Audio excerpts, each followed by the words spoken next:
when we present this agenda, we put forward a policy agenda to lead the people and this nation out of the unending, worsening crisis. We believe, and immediately that night I wrote a piece in my blog, A New Consensus, Dawn of a New Malaysia.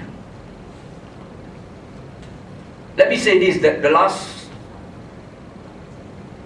general election wasn't won by the three opposition parties in the 5 states that were mandated by the voters. Let me say this, that it was in fact a victory of the people. A victory of the voters and the electorates that now believe that they must bear the responsibility and express and translate this into a courageous step forward by voting what they believe would be changed in the future for at least another term. And this is why I believe that the policy agenda of Pakatan is put forward to the nation at least as an alternative to what is for decades what I call the system of authoritarian electoral democracy. And I'm not using my term actually, I'm just quoting a professor of politics. There is such term as authoritarian democracy and authoritarian electoral democracy. So ladies and gentlemen, allow me to just submit to you what we believe in. What we believe in what is now, I would like to consider, and I would like to believe it, that we are already embracing the new politics. The new politics has debunked the politics of race, the politics of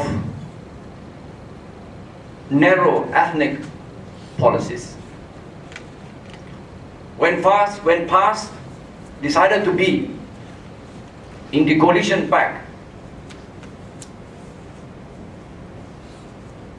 I must say that we have come a long way in a very short while to understand that there is a greater constituency of rakyat, and we must move away from the comfort of our Malay belt stronghold. And with this, I must say that for many, your perception, and you don't have to apologize. Your perception of past has always been an extreme, fundamentalist, ultra, ala Taliban, Iranian kind of Islamists out to force Islam on the entire Malaysian, just not on the Muslim, but the entire Malaysian. Now, I think past have come a long way to realize. And ever since we were thrown and thrust into the center stage national politics, past has come to understand the true nature of a plural and of a mixed demography called Malaysia. You perhaps cannot blame entirely on us, because we were almost reduced to the Malay belt, or marginalized in the Malay belt. That was all along the place that the seats that we were able to win. So we were thrust up the northern state of Kedah, Perlis, or in the eastern coast of Kelantan and Terengganu. Never did we have any chance to see the light of the day winning any seats in the Klang Valley, let alone in other bigger cities. But I must say this to you that it was perhaps not even the Reformasi days. It is this last 8 March 2008 that has brought about a real fundamental shift in past approach.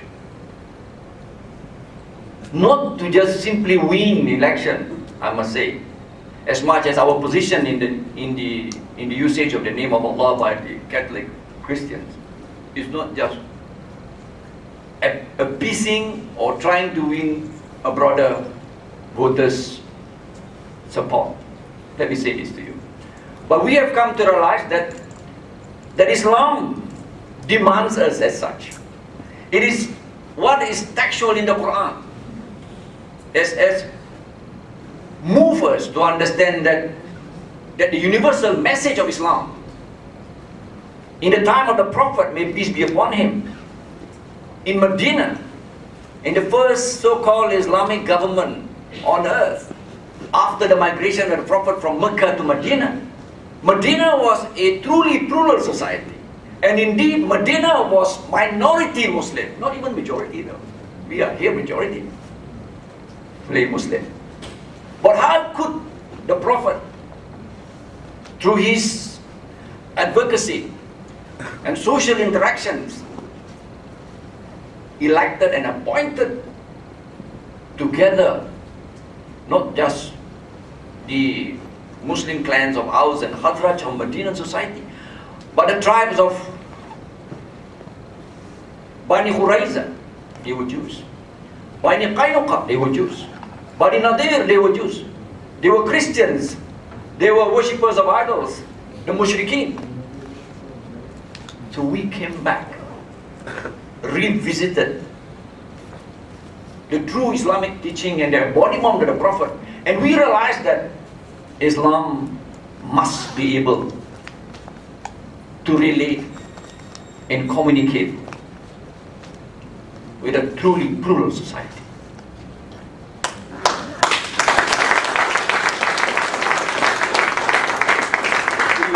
Ladies and gentlemen, I say this out of my conviction, and I say this usually with the passion and the understanding, and the profound understanding that it is just not about politics. Let me say this to you.